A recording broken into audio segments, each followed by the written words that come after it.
এই একটা পাপ যদি কেউ না করে ইনশাল্লাহ সে জান্নাতে যাবে, যতই পাপ করুক না কেন।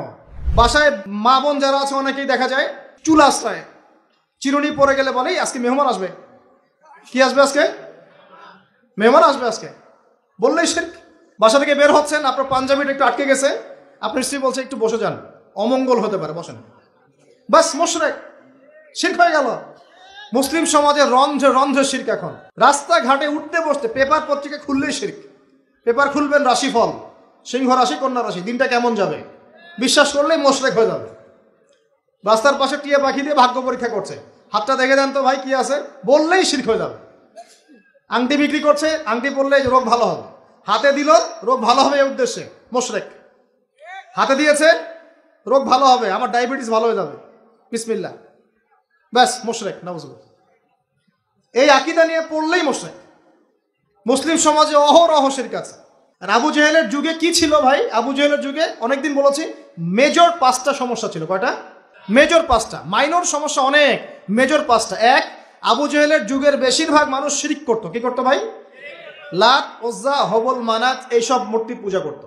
এখন হয়তো মুসলিম সমাজে এটা নাই ঠিকই, কিন্তু মুসলিমরা এখন কবর মাজার পূজায় শুরু করেছে, করে নাই? মুসলিমরাও এখন নেক্সট সুরতে ধোকা খাচ্ছে। শিরক তো আমাদের সমাজে চলছে। শিরক কি হয় কেন আমি লেকচার দিয়েছি, দেখবেন মুসলিম সমাজে কত শিরক চলছে।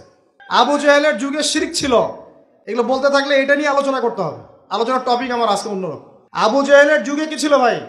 শিরক ছিল, সমাজে রন্ধ্রে রন্ধ্রে শিরক ছিল। এখনকার সমাজেও শিরক আছে। তারা লা ইলাহা ইল্লাল্লাহ না পড়ে শিরক করতো, আমরা পড়েও শিরক করি। আল্লাহ পাক আমাদের সবাইকে শিরকের পাপ থেকে হেফাজত করুন বলি আমি। এই একটা পাপ যদি কেউ না করে ইনশাল্লাহ সে জান্নাতে যাবে, যতই পাপ করুক না কেন। জেনা করেছে, মদ খেয়েছে, মিথ্যা বলেছে, অনেক কিছু করেছে, শুধু শিরকের পাপ করে নাই, আল্লাহ তাকে মাফ করে দিবেন ইনশাল্লাহ। বিশ্বাস করলেন না কথাটা? নবীজি বলেছেন এই উম্মতের যে কোনো ব্যক্তি যতই পাপ করুক না কেন আল্লাহ পাক সমস্ত পাপ মাফ করতে পারেন, কিন্তু শিরকের গুনাহ আল্লাহ পাক মাফ করবেন। তওবা করে যদি মারা না যায় মাফ করবেন না। একটা এক্সাম্পল দিয়ে বোঝাচ্ছি, তাহলে ক্লিয়ার হয়ে যাবে। মনে করেন কেউ একজন জেনা করেছে, তওবা করার সুযোগ হয় নাই, মারা গেছে, নাউজুবিল্লাহ। এখন আল্লাহ পাক কিয়ামতের মাঠে এই জেনার পাপটা মাফ করে দিতে পারেন, যদিও সে তওবা করে নাই। আল্লাহ পাক এই পাপটাও মাফ করতে পারেন। কিন্তু একজন ব্যক্তি শিরক করেছে, তওবা করে নাই, কিন্তু এই অবস্থায় যদি কাল কিয়ামতের মাঠে আল্লাহর সাথে সাক্ষাৎ করে, আল্লাহ তার গুনাহ মাফ করবে না। এই শিরক আর অন্য পাপের এই হলো পার্থক্য। তাহলে সবচেয়ে কোন বিষয়টা থেকে আমাদের বেঁচে থাকা উচিত ভাই? শিরক কি ও কেন, একটা বই পাওয়া যায়, কিনে নেবেন। কিতাবুত তাওহীদ একটা বই আছে, পড়ে নেবেন। কোরআন সুন্নাহর আলোকে বিশুদ্ধ আকীদা, এরকম অনেক বই পাওয়া যায়। আর আকীদা সংক্রান্ত একটা অনবদ্য বই হলো আল আকীদা আত-তাহাওয়িয়া। এই 4-5টা বই পড়লে আপনার শিরকের কনসেপ্ট ক্লিয়ার হয়ে যাবে ইনশাআল্লাহ। আল্লাহ পাক আমাদেরকে পড়াশোনা করার তৌফিক দান করুন।